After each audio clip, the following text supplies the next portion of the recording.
Across several months in 2020 and 2021, India witnessed one of its largest protests ever.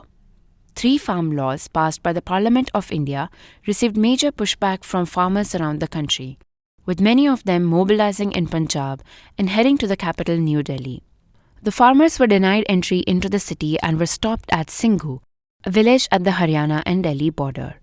The protest site at this border village turned into a mini city of sorts, with the Sikh farmers operating a community kitchen serving meals to thousands of people every day, including the policemen watching over the very barricades that restricted their entry into Delhi.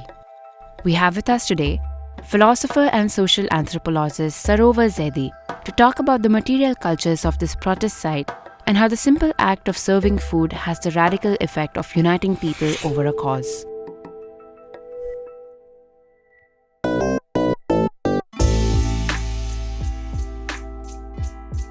I am Vaissnavi Shukla, and this is Architecture of Center, a podcast where we highlight contemporary discourses that shape the built environment but do not necessarily occupy center stage in our daily lives. We speak to radical designers, thinkers, and changemakers who are deeply engaged in redefining the way we live and interact with the world around us. So, hi Vaishnavi. This is my first in-person video interview. How do you feel about being that guinea pig? First guinea pig. I was like, thank you. I'm fine. I can deal with it. Okay, Thank you. so we are here to talk about your work on a couple of protest sites in and around Delhi. And these are all recent protests that we are looking at. So particularly, we're talking about the protest that took place as a result of a couple of government laws and policies. And you've taken a couple of different perspectives to look at the protest. So not just the act of protesting, but also the food systems that, the makeshift food systems that happened during the protest, how a city almost emerged at the borders of Delhi. And then you've written about the materialities of those protest sites. So let's go one by one. We'll go chronologically. Okay. For whoever's not from here and whoever doesn't know why the farmers' protest happened, because this season focuses on food production and waste. What was the farmers' protest about? Okay, before I answer this specific question, I want to talk a little bit about how I land up on the idea of looking at protest sites. So I'm a social anthropologist who's worked on religion in the city, who's worked on carcerality in the city. So how cities become prisons, how cities become spaces of surveillance and control, and also as spaces of resistance. For me, the work that I did, I don't know if I can even just say it's work. The work that I did on going to 2 protest sites. One was Shaheen Bagh, which happened before the farmers' protest, and then the farmers' protest was part of my wanting to understand how people resist spaces which are highly controlled, or where the state plays a certain role of clamping down, whether it is through policies, whether it is spatial barricading, whether it is laws, and how do people kind of occupy or kind of take on space in the world. On the farmers' protest, the farmers were protesting particular laws that would have changed the way sorry, one second. Very bad with the laws. No, the farmers were protesting the way the system of procurement would have changed, and who would have procured and at what price. There is, of course, a domination of farmers from the north who were part of the protest from Punjab. And in a sense, the protest was successful because the laws were taken back. by the government. Procurement rates, etc., would have been really damaging to the farmers, because the government procures a lot of the farmers' produce, and it would have harmed the farmers in the long run. I am not an expert on farmer laws. Like, I have a friend, Alike Daga, who works on this, who will be able to give you a better sense of what were the pros and cons of all the sides of the story, on what was the cons of the government, what were the cons for the farmers, specifically in the laws that were going to be introduced.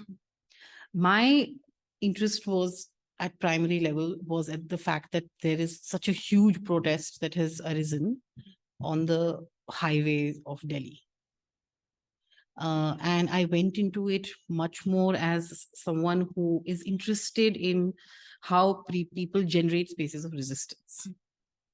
And for me, when I went to Singhu, because it was in two different parts of Delhi that this protest started, the protest, in a sense, unfurled for me as a very large langar. Also, this is the same highway that I use to travel to my place of work, which is in Sonipat. So I have never really noticed the highway. You know, it's always a place that you speed over. And one of the things that I find, like, I was just going there because I was like, it's amazing the number of barricading that the government had done, different kinds of instruments, like the water gun had been used on the farmer. Many things happened from on the side of the state. Trenches had been dug, so they're not allowed to move forward. Many different things happened across the year. So I needed to understand how is it, and it was also it was a protest which primarily started in November. So the Delhi winters was very strong, and the highway is cooler. And so how is it that people were able to bring together a protest, and what were the forms of logic that one can understand? I want to I want to reference this article that you've written. It's called The Gift of Food. And in this essay, it's a very nice, almost anthropological take, because you do write a lot about cities and architecture. And you speak about the langar, which is almost a tenet of Sikhism, is to It is one of the central tenets of Sikhism. And what I wanted to do at a very basic level was to understand that, you know, if you think of protests across the world, people will think of the 69 movement, people will think of Occupy movement, Black Rights movement, etc. So they have had very different forms. Somewhere what I landed up seeing and experiencing as I was walking through the protest at the farmers' protest was that it was a protest that was primarily reminding you about food and food production and consumption, because they are farmers. You know, so you're not erasing food. Sometimes people can just go and protest, and what they are connected to, what they're protesting about, vanishes from the site. Right. And also somewhere the fact that because there is a domination of the Sikh community in the protest site, and they were able to unite different kinds of groups there, from, you know, they could be non-Sikhs, they could be people who are from different castes, they could be leftist people who were there as part of the protest. But the protest at a primary level became about cooking together, feeding and running the langar, which is the community kitchen, which are run as part of gurdwaras. Side by side the protest. So yeah, you didn't know when the cooking is serving, eating was built into the act of protesting, because it was a farmers' protest. It did not really have to call for a separate action of protest, because the very act of sourcing food, or food that was being donated by different farmers. So there was a very clear system. There were different villages that used to send raw materials in the mornings. There were different people who had actually stocked up materials there itself, like sugar, etc., and grain, who were, you know, there was a very clear system that had been made to run the community kitchen. How do you think these systems come up? I think I think it was a very organized protest at one level because it was very unifying. So anybody could come and be part of the protest. You will be fed. The other thing is that because there was a domination of the Sikh community from Punjab, who is used to running community kitchens. Like every Gurdwara will have what is called a langar. So the system of organization already exists. Scaled food cooking and feeding is something that is part of their religious practice. And that translates in a very kind of easy, systematic way into the site. So nearly 10-15 kilometers, you're walking, and they have they've pulled out the central barricade and they have put tawas on the footpath. There are rotis being made. Everybody is cooking, chopping, or distributing food. So in fact, when you're walking in the Singhu protest, so there are different things going on simultaneously. There is a stage. There are people speaking on a stage. There are some people sitting who are listening to this. There are some people taking out small jathas. This is a protest that spanned a couple of months, right? 8 to 9 months. Yeah. So it's not like a one-day thing. You go in the morning, you return. It's actually a mini city that. Yeah, it's a little world that has been generated. And the other thing that is fascinating is that there was. I looked at the material culture of the protest, which was very, very important. And also because I teach in the School of Art and Architecture, I have an interest in materials and making. So the primary format of spaces of sleeping were the trolleys. Right. And they were converted into rooms and bedrooms and sleeping places. And some of them had, there was cloth tied in a way where it was nearly like a angan or a veranda in front of it. Clothes are drying. And there was in a sense, there's living quarters, and then these trolleys are also converting into being part of something that is going on in the kitchen. So, and supplies are coming in every day. So different villages, they had set up a system where different gurdwaras, different villages would send supplies. So one place will send carrots, somebody will send, and there's fresh produce coming. So there's also milk coming. And that system is, and some trolleys are moving away and some the others are coming in. And I've not spoken to the organizing committee, but I understood this from talking to people when I was there, and also tracing back some of the supply chains. What was amazing was that you were on a highway and there is this level of cooking going on, community cooking. So, and all kinds of food is being cooked. And there's tea being made in the morning. There's parathas, there's makki ki roti. There is also at lunchtime, there's dal being cooked. There's kheer, which is, I don't know what kheer is in English. Puddings, rice pudding. Sorry. Yeah. Porridge. And there's a lot of everybody's kind of involved in the site of protest as cooking is protest and serving food is protest. So then all the kind of pre-existing rationalities that a protest is supposed to look like something, or it's supposed to be that people gather in the morning and they go away in the evening. This is also a sit-in. So this was also very, very important. So I want to focus on that because this is in all the forms of protest, this is dharna, which means a sitting. You sit and you stay put till your objectives are achieved or whatever. But do you think the act of cooking, serving, eating was so central to this protest because it was a farmers' protest? Do you think it would have been different, say it were a protest for a rape victim, for example, or for the Citizenship Amendment Act, for example? Or do you think it got exaggerated and it got highlighted because the protest itself was focused on food and farming? No, I think it was a very interesting congruence of the fact that it was farmers. A large number of them being from Punjab, being from the Sikh community who had a sense of running community kitchens.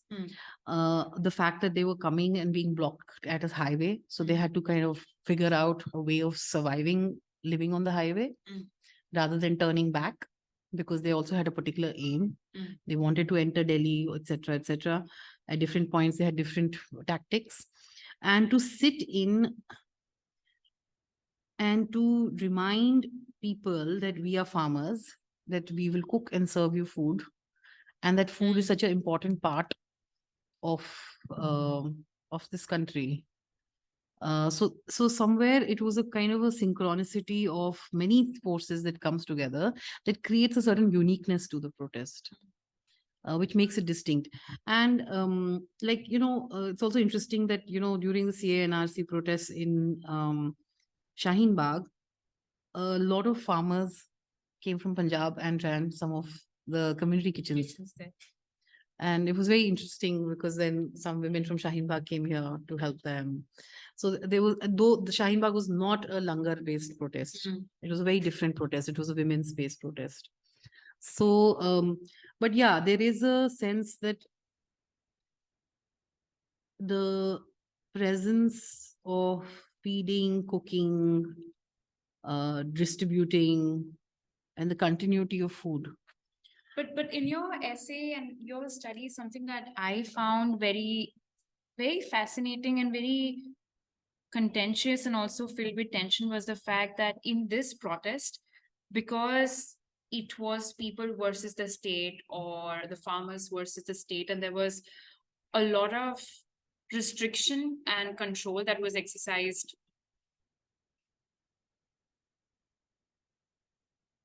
by the state. This particular protest in the site happened at the border of the different states and Delhi. So the government or the state had restricted these people from entering the city of Delhi, which is why they had to stay put outside. And you bring out this very interesting incident or a very interesting relationship between the police, which is there to enforce the control or to enforce the restriction, and the protester. And as you said, there were these farmers who were there to show that, they are the ones that produce the food and they are there to serve. In your essay, you also mentioned that it is this very same farmers who offered tea to the policeman. And the policeman. So in a sense, the langar is a very inclusive thing. Everybody is to be fed. And what was like, if one time when I was at Singhu, it was really cold January morning, and the police and the security and all the government, different kinds of security, which I don't even know what all was there. They were coming into the protest at the entry of the protest site, and like getting tea from them. They were even borrowing wood fire because they had even organized the wood. And there was there was no animosity or anything between the protesters and of course, it is a power relationship. It's not, I'm not denying that. But it kind of looked like, all the policemen are coming, it's cold, they're getting a cup of tea, taking it with them. And in a sense, serving the idea of a langar, which is supposed to be for everybody, So, and that is again something that is, I felt, it was very distinct about this protest. Before people assume their own roles, they could come together and break bread together. Before a normal human would either become the protester or become the enforcer. Totally. And and that's also kind of a, the philosophy in Sikhism is like that. The langar is something that is not supposed to discriminate on the basis of anything. Everybody, and very interestingly, it was very egalitarian, the protest. Also, the fact that there were so many different factions of farmers group, whether the leftist groups or the the centrists, the religious groups, the different caste groups, etc. This protest was probably one of the places that I saw, I guess, nearly every group represented, and everybody, the langar was open to everyone. So, and you've also, beyond, of course, the food culture and the food service of the protest site, you've written extensively about the material culture there as well, and about the almost, the ephemerality of the space, but also how this protest site, over the time, because it lasted for a couple of months, became a city in its own. So you've written about how there were makeshift libraries there, Yeah. how there were communal kind of courtyard spaces, Yeah. public spaces, And there. also like there was like washing machines installed in one part by Khalsa Aid, and there was what is like, so one of the things that I found really interesting is that, you know, to use, it was a farmers protest. One side, it is the reminder of food by Right. feeding everyone. The other side, they used one of their primary modes of transport, which is the trolley, to build living spaces. And the tractor and the trolley was all there. So, you know, you have two tractors and somebody would have hung a piece of cloth and put a bed inside, or the trolleys were covered up and like 6 people can sleep inside the trolley. How something which was part of the, so there's, and yes, there were some people who did like crazy things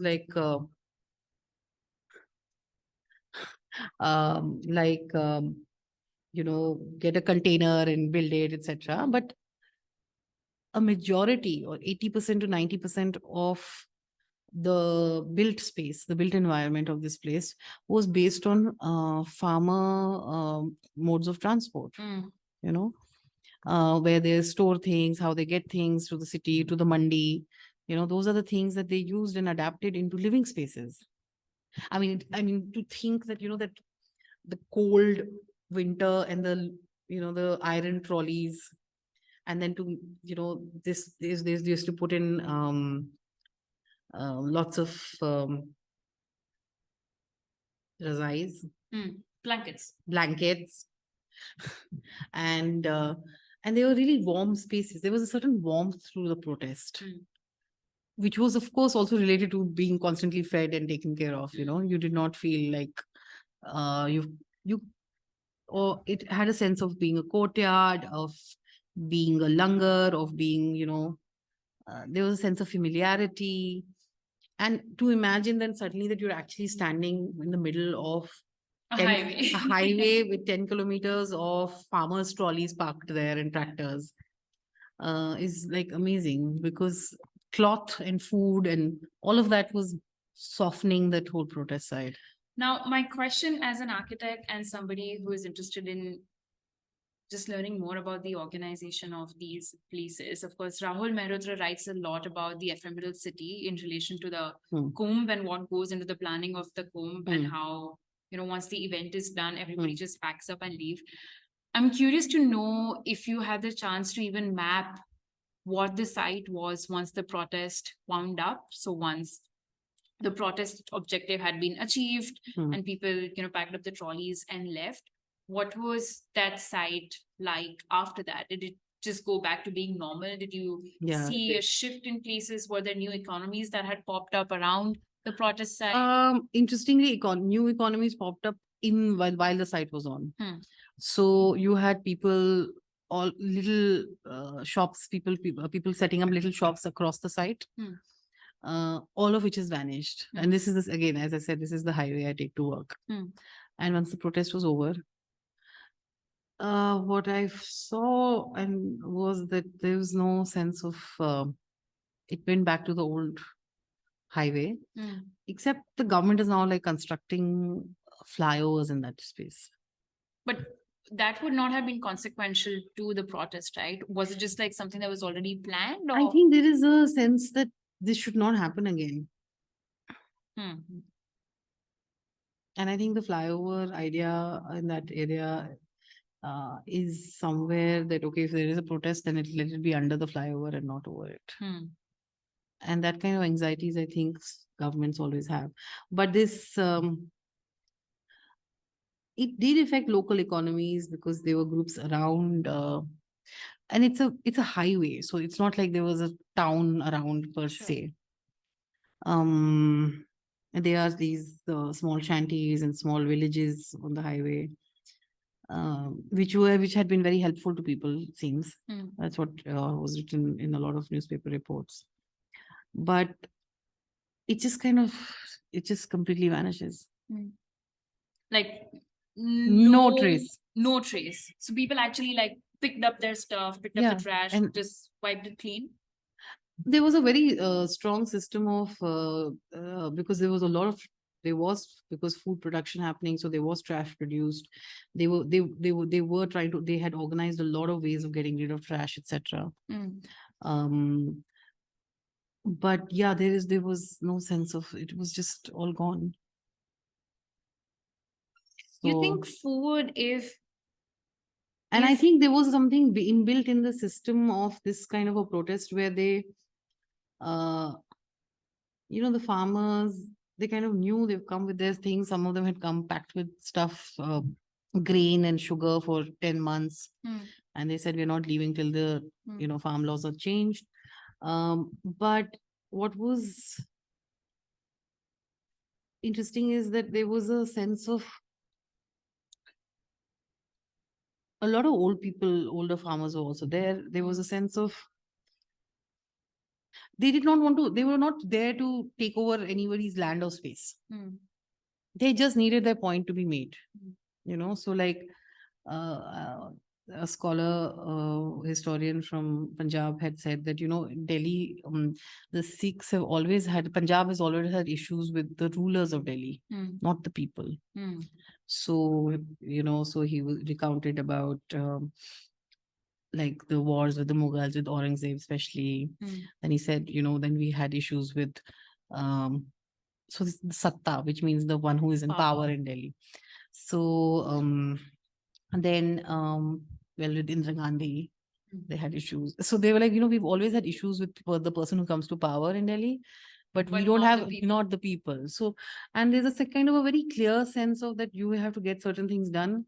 And yeah, it did not change anything. And I still go on that highway. And it's there. It's there, and there is nothing which is different from it looks like the pre-protest highway.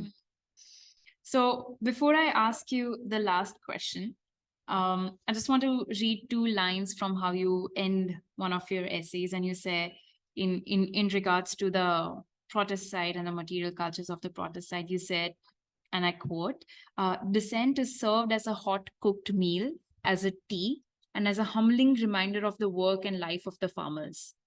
You end by saying, this new apparatus of protest based on fortitude and work settles for us new infrastructures of thinking and creating the revolution, unquote. And I thought this was very profound, just comparing how like dissent is compared to hot cooked meal, and how food really can bring together people, even though they are united against the same cause, but also invite others who are not necessarily on the same side, I think is... No, I did want to decenter the ideas of thinking about protests, right? And I try that in both. When I write about Shaheen Bagh, and here, and it's very difficult to sometimes see because we have our prefixed categories of what a protest is supposed to look like, what people are supposed to do. So this for me, the farmers' protest was a very interesting reminder of how something like food is also a form of protest, right? So, and the cooking and serving of food. So then the last question. Oh my God, there's one more question. This is the favorite though. This is like the best question. What's next and what are you working on? Oh God. It's the easiest. It's a question that requires no preparation. So so one of the things I'm trying to work on is a history of demolitions in India. Like forced government demolitions? Or just from Ayodhya to Central Vista. To Sterling Towers in Noida. So it's kind of like everybody loves a good demolition kind of. Sure. But yeah, I also want because I don't want to isolate the work that I've done on the protests from my work I have done on carcerality in cities. So I worked on the idea of barricades in the city. I've worked on many different things on Delhi. 84 riots, and how this completely erased from public memory. And so one part of my work that I want to do is look at the idea of carcerality and resistance, which is the work that I do on the protest. And the other work that I want to do take forward is the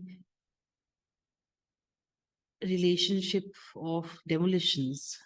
And also like currently in Allahabad, they demolished someone's house because they were part of a different political affiliation than the ruling party. So all the kind of range of demolitions that are happening, and what does demolition do to memory, to politics, to people? When you lose your signifiers. There comes in our semiotic framework. Yeah, our semiotics. Yeah.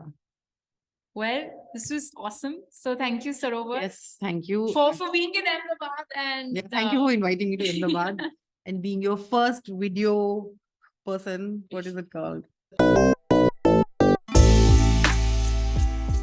Special thanks to Ayushi Thakur for the research and design support, and Kahan Shah for the background score. For guest and topic suggestions, you can get in touch with us through Instagram or our website arcofcenter.com, both of which are ARCHOFFCENTRE. And thank you for listening.